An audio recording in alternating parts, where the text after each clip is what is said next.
Thanks for staying with us. The third wave of coronavirus infections has hit Gauteng, according to the government. Many people now saying that we need stricter regulations to combat the rising rate of infections.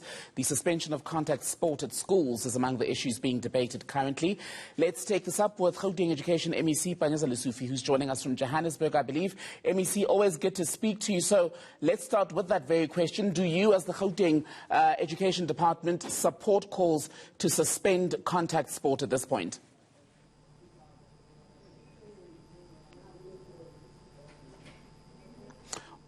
I believe, MEC, you've muted yourself. It's been a year and a bit, but we'll figure this out eventually. Are you able to just unmute for us?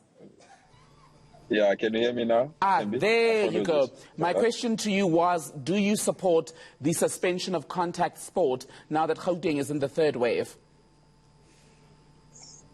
Well, we are discussing that matter. We had our command council meeting this afternoon. That matter is on the agenda. We're waiting for health experts and those that are dealing with the advice to provide with that guidance. I think in the next few days we'll make an announcement, a formal position about Gauteng in regard to contact sport. And I suppose the tricky thing is you can suspend contact sport, but these are the same pupils who spend time together, sometimes without masks during break when they have their lunch. These are the same pupils at some schools who see each other off the premises. So you can't really say that contact sport being cancelled would eliminate the issue of COVID-19 infections, can you?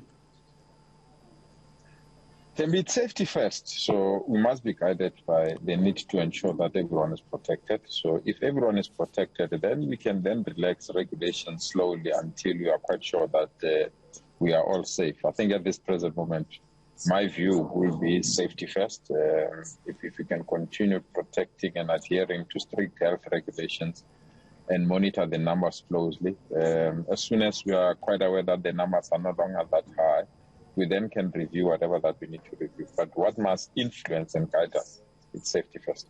There are already schools, at least according to parents, who've been tweeting and writing on Facebook that have taken the decision to suspend all sport, in fact. How much autonomy do schools have to make such decisions? Well, we advised schools to firstly notify our districts and notify our head office if they want to take certain sporting activities or certain sporting codes.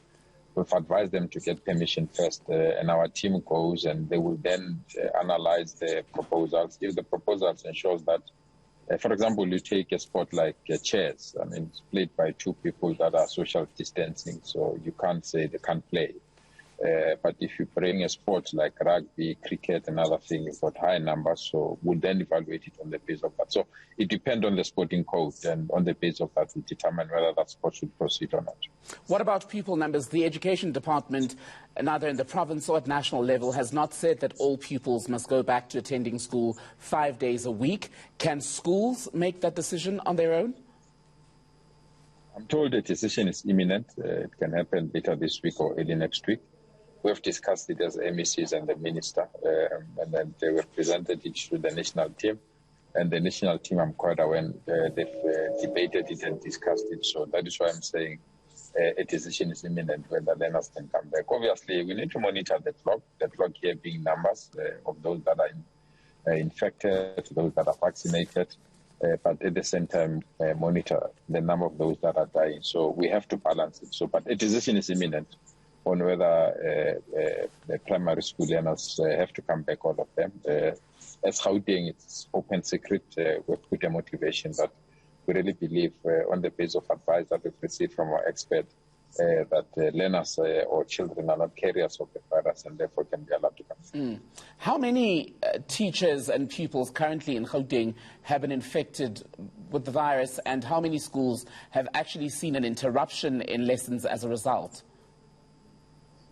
Since the start of this academic year in Gauteng, we only have 2 incidents that were reported that are COVID-related. It's very difficult because sometimes families don't disclose whether it's COVID or not, but those that have managed to disclose to us since the beginning of this academic year, it's 2, but last year we had over 61 cases in the previous academic year, but this current academic year is only 2. All right, let's leave it there for now. Gauteng Education MEC Panyaza Lesufi speaking to us from a very dark car on a roadside in Johannesburg. For now, thank you, sir.